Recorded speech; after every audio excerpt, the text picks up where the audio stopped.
ఆ కథ ఏమిటంటే పల్లెటూరు అమ్మాయి కథ.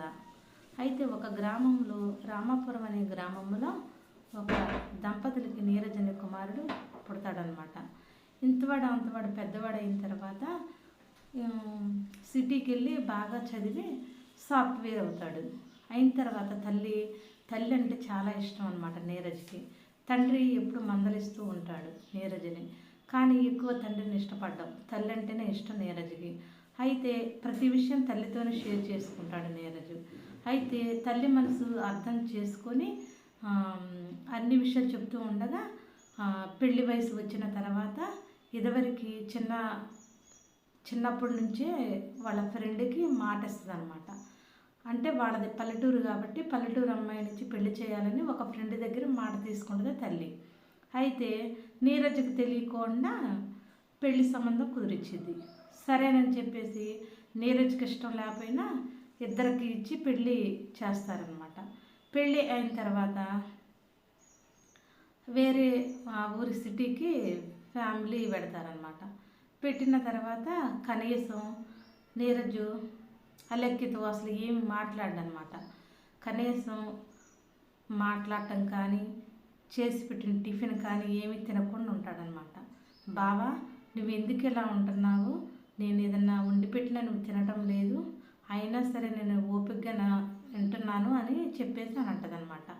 అప్పుడు భర్త అంటాడు కదా, అసలు నువ్వంటేనే నాకు ఇష్టం లేదు, మా అమ్మ చెప్పినా వినకోకుండా నాకు నిన్నిచ్చి పెళ్లి చేసింది, నువ్వు ఒక పల్లెటూరు దద్దమ్మవి, నేను సాఫ్ట్వేర్ని, నీకు నాకు ఏంటి అని చెప్పేసి అంటూ ఉంటాడనమాట భార్యని. అయినా అలా ఉంటూ ఉండగా పక్కింటి వాళ్ళు బాబుకి బర్త్డే చేసుకుంటూ ఉంటారు. ఇక్కడికి వచ్చి అలెక్కిని పిలవటానికి వస్తారు. ఈలోగా భర్త ఏం చేస్తాడంటే ఈ పల్లెటూరు దద్దమ్మ ఏం మాట్లాడిద్దో ఏంటో అని చెప్పేసి మంచం మీద పడుకున్నోడు అలా లెగిసి వద్దామని చూస్తూ ఉంటాడు. ఈలోగా వాళ్ళు ఇలా ఈరోజు సాయంత్రం బర్త్డే అండి, రండి అలెక్కే గారని చెప్పి వెళ్తారనమాట. వెళ్ళిన తర్వాత వచ్చి ఏం మాట్లాడావు పల్లెటూరు దద్దమ్మ అని అలా ఇలా కించపరుస్తూ ఉంటాడు భార్యని. అయినా సరే అలాగే ఉంటుంది. ఒకరోజు ఏం జరిగిద్దంటే నీరజు ఆఫీసులో ఒక అమ్మాయి లత అనే అమ్మాయి ఆఫీస్లో వర్క్ చేస్తూ ఉంటుంది. అది మోడలింగ్గా ఉంటుంది అనమాట. అమ్మాయి ఎప్పుడు ఆ అమ్మాయిని ఊహించుకుంటూ ఉండేవాడు అనమాట. ఇలా ఉంటే ఎంత బాగుంటుంది, ఈ లతకి నాకు బాగా సెట్ అయ్యిద్ది, మా అమ్మ వినకుండా ఇలా పెళ్లి చేసింది అని చెప్పేసి అనుకుంటూ ఉంటాడు. అన్న తర్వాత ఎక్కువ లతతో క్లోజ్గా ఉంటూ ఉంటాడు. అలా జరుగుతున్న తర్వాత ఈ నీరజ్కి కంపెనీలో మంచి పొజిషన్లోకి వస్తాడనమాట. అయితే అప్పుడు అమ్మ, నాకు పై అధికారులు నాకు టెండర్ ఇచ్చారు, నాకు ₹1,00,00,000 టెండర్ వచ్చింది అని చెప్పేసానంటే తల్లితో షేర్ చేసుకుంటే తల్లి అంటది, కోడలు వచ్చిన వేళ విశేషంరా, నా కోడలు అడుగుపెట్టిన వేళ విశేషం, అందుకే నీకు ఇలా వచ్చిందని చెప్పేసి అని అంటదనమాట. అప్పుడు నీరజ్ అనుకుంటాడు, ఎంత కష్టపడి నేను చేస్తే కోడలు వచ్చిన వేళ విశేషం అంటది ఏంటి అమ్మ, అమ్మో అమ్మకి మారేటట్లేదు అని చెప్పేసి అనుకుంటాడు. కానీ భార్యతో మాత్రం చెప్పడం. అలా ఈలోగా లతతో క్లోజ్గా ఉండటం, రెస్టారెంట్లకి వెళ్ళటం అలా చేస్తూ ఉంటాడు అనమాట. ఒకరోజు ఏం జరిగిద్దంటే అలెక్కేని చదువుకోదు కదా, పల్లెటూరు దద్దమ్మని చెప్పేసి అలెక్కేతో చదువు రాదని చెప్పేసి విడాకులు పత్రాల మీద సంతకాలు పెట్టించుకుంటాడు అనమాట. అలెక్కే చదువు రాదుగా ఏం తెలియక పాపం సంతకాలు పెట్టేసిద్ది. అలా పెట్టిన తర్వాత తీసుకొని వెళ్తాడు. లతతో అంటాడు కదా, మన ఇద్దరు వివాహం చేసుకుందాము, మా భార్యకి విడాకులు ఇచ్చేసాను నేనని చెప్పేసి అంటే లత ఒప్పుకుంటుంది అనమాట. ఈయనకి ఇల్లు ఉంది, ₹1,00,00,000 టెండర్ వచ్చింది, ఆస్తి ఉందని చెప్పేసి.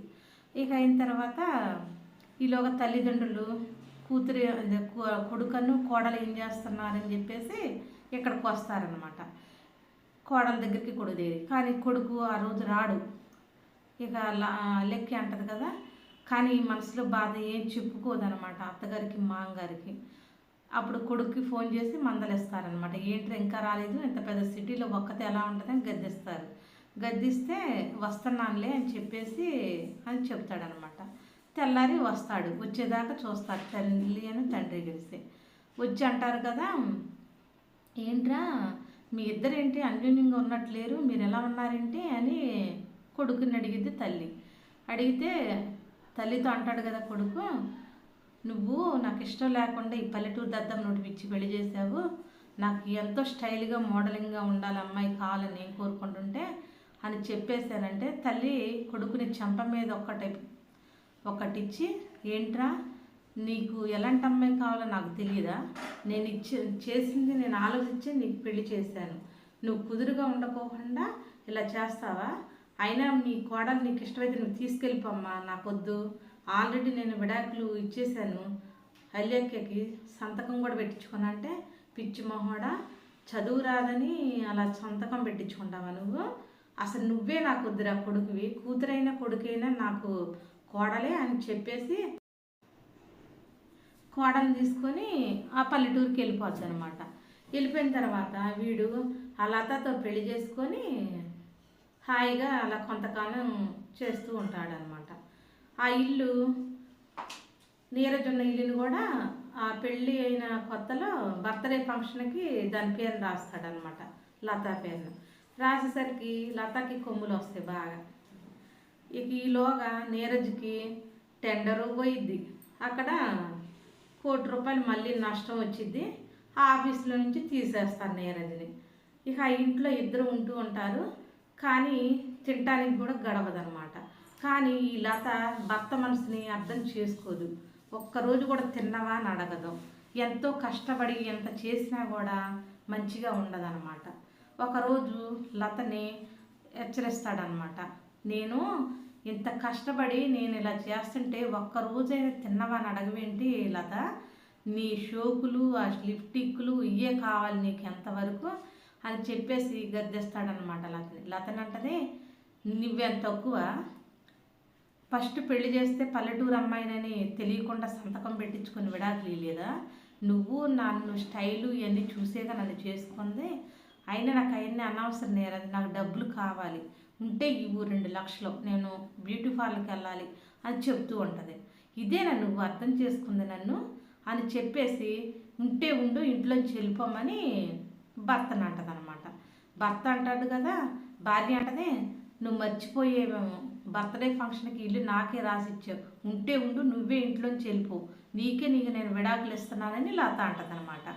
ఓ ఇంత దుర్మార్గురాల, బంగారు లాంటి భార్యని నేను వదులుకున్నాగా, ఎన్ని తిట్టినా కూడా ఏమనేది కాదు అని చెప్పేసి లత మీద గొడవ పడతాడు. గొడవపడి